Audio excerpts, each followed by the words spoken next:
안녕하십니까. 볕든공간 대표 박동진입니다. 이번 영상은 공정표 25에서 29일차 도장 공사에 대한 영상입니다. 간단하게 작업 내용을 말씀드리면 벽면 전체와 히든도어에 벤자민 무어 제품인 스커프 X 에그시얼강 제품으로 도장 작업을 하였습니다. 왜 히든도어 무몰딩 작업 시 벽면과 도어를 무조건 도장 작업을 해야 하는지 영상을 보시면 알게 되실 겁니다. 그리고 작업보다 더 중요하다고 할 수 있는 공사 금액도 말씀드리겠습니다. 그럼 25일차 영상을 먼저 보시면서 자세하게 말씀해 드리겠습니다.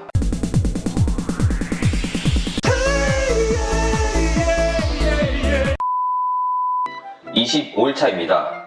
25일차에는 도장 작업자 두 분이 나오셔서 도장 작업을 하기 전에 밑작업을 먼저 진행하였습니다. 목공 작업 시 MDF에 홈을 만들어준 이유가 퍼티를 두껍게 작업하면 나중에 벽체보다 퍼티 작업한 곳이 더 튀어나오게 될까봐 MDF끼리 만나는 모서리를 각을 쳐서 홈을 만들어주신 거 기억하시죠? 이 홈을 메우고 크랙을 방지하기 위해서 제일 먼저 실리콘으로 이 틈새를 메꾸는 작업을 하였습니다. 홈 전체를 메꾸는 것은 아니고 MDF 판과 판 사이 틈새 부분을 메꾸는 작업입니다.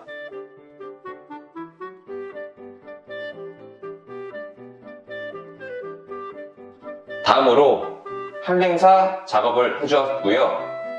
그 다음은 퍼티 작업을 해주었습니다. 이렇게 세 가지 진행 과정으로 한 차례 작업하는 정도는 하루면 집 전체 작업이 가능합니다.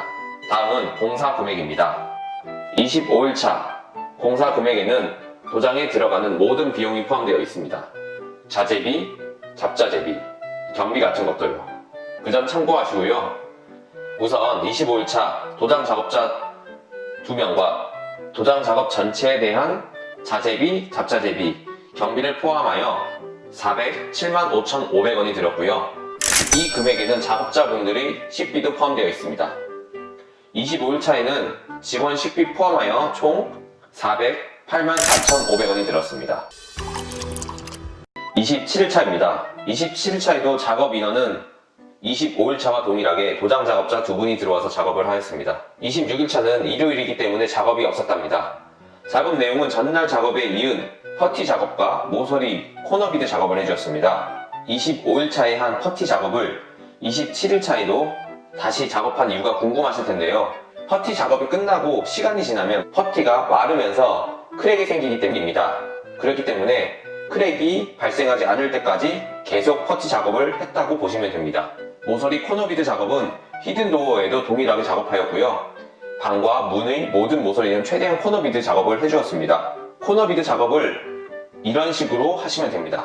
히든도어 주변은 벽체를 얇게 9mm만 튀어나온 부분이 있어서 몸을 부딪히거나 물건이 부딪히면 단순히 칠만 벗겨지지 않고 심하게 크랙이 생길 수도 있어서 최대한 신경 써서 작업해 주었습니다. 꼭 신경 쓰셔서 코너비드, 퍼티, 도장 작업을 해주셔야 합니다. 한번 작업할 때 확실히 작업하셔야지 나중에 또 하면 되지 생각하시면 절대로 안 됩니다. 27일차 공사 완료된 영상입니다.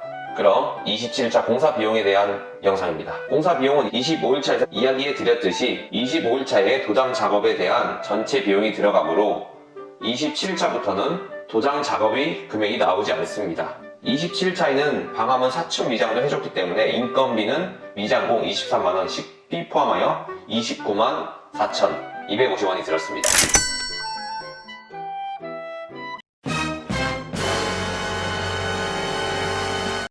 28일차입니다. 28일차에도 작업 인원은 2명이 들어와서 27일차에 이어서 퍼티 작업을 계속 해주었습니다. 퍼티를 벽면에 바르고 말리고 갈라짐이 생기면 또 다시 퍼티 작업을 하는 식으로요. 그래야 나중에 도장 작업을 했을 때 또다시 갈라짐이 생기는 불상사를 없앨 수 있습니다. 오전과 오후까지 계속 퍼티 작업과 면가리 작업을 진행하였습니다. 그리고 오후 일과가 거의 끝날 때쯤 프라이머 작업을 해주었습니다. 프라이머는 적어도 도장 작업 하루 전에는 작업을 해주셔야 됩니다. 28일차에는 조명이 들어갈 부분에 맞춰 천정 타공 작업을 해주었습니다. 참, 천정 조명이 들어갈 자리에는 꼭 천정 작업 시 사용하였던 천정 볼조가 조명에 걸리지 않도록 작업하셔야 된다는 점 꼭 참고해주세요. 28일차 영상은 이것으로 마무리하겠습니다. 28일차에 대한 공사 비용을 한 번 더 확인해 보겠습니다. 28일차에는 조명도 타공했기 때문에 조명 타공비 포함하여 금액이 이렇게 나왔습니다. 29일차입니다. 29일차에는 드디어 기다리시던 도장 작업을 하는 날입니다. 이날 작업 인원은 전날과 동일하게 작업자 두 분이 들어오셔서 작업을 하셨고요. 오전에는 28일차 프라이머 작업 후 벽체면에 퍼티가 안 되어 있는 부분이나 샌딩 작업이 안 된 부분들을 다시 한번 확인해 주었습니다. 그리고 빠질 수 없는 사포질을 열심히 해 주었습니다. 도장 공사 중 퍼티 작업과 샌딩 작업만 해도 총 도장 공사 일정의 70% 정도를 차지하는 것 같습니다. 그만큼 퍼티 작업과 샌딩 작업이 무몰딩 히든도어를 하는 데에 있어서 중요합니다. 오후에는 기다리던 도장 작업을 진행하였습니다. 이 도장 작업은 특별히 신경 쓰실 건 없습니다. 롤러로 해서 도장 작업을 진행해 주었고요. 영상을 보시면 아시겠지만 칠이 벽면에 발라지는데 속이 시원할 정도로 칠이 잘 달라붙는 게 눈으로 보이실 정도입니다. 도장하는 제품은 누구나 다 아실만한 벤자민 무어사의 스커프 X 에그실 광 제품으로 사용하고요. 에그실 광은 광의 밝기가 중간 정도라고 생각하시면 됩니다. 이런 식으로 계속 발라주시면 되고요. 도장 작업은 거의 반나절이면 2회 정도 전체적으로 칠이 가능합니다. 그럼 이제 도장 작업은 거의 다 끝나셨다고 보시면 됩니다.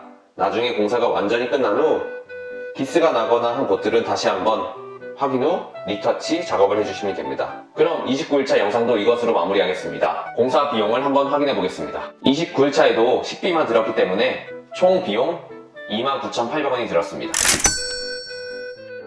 자, 이것으로 도장 공사 일정이었던 25에서 29일차의 일정이 모두 종료되었습니다. 도장 공사는 4일 작업을 했는데 차수는 왜 하루가 더 들었는지 궁금하실 텐데요. 차수 중간에 주말이 껴 있어서 하루 더 늘어난 것이라고 보시면 됩니다. 도장 공사를 다 하고 나니까 어떠세요? 슬슬 공사의 마무리가 되어가는 것 같고 GV 모양이 갖춰져 가고 있는 것 같지요? 이제부터는 하루하루가 다르게 공사이 마무리되어 가는 게 눈으로 보이실 겁니다. 다음 차수는 도배 공사와 마루 공사 작업입니다. 벽면은 마무리가 다 되었으니 천정 작업, 바닥 작업 등 작업까지만 되어도 히든 도어의 모습이 어떻게 보이는지 한번 확인해 보실 수 있을 것 같습니다. 그럼 이번 영상은 이것으로 마무리하겠습니다. 그리고 도장에 대한 영상이 이번에 올라갔는데 좀 더 도장 작업에 대해서 상세하게 영상을 한번 만들어서 인테리어 팁 재생 목록으로 올려드릴 테니까 꼭 알람 설정하셔서 빼먹지 말고 영상 보시길 바랍니다. 그럼 저는 이만 다음 영상에서 찾아뵙겠습니다. 안녕.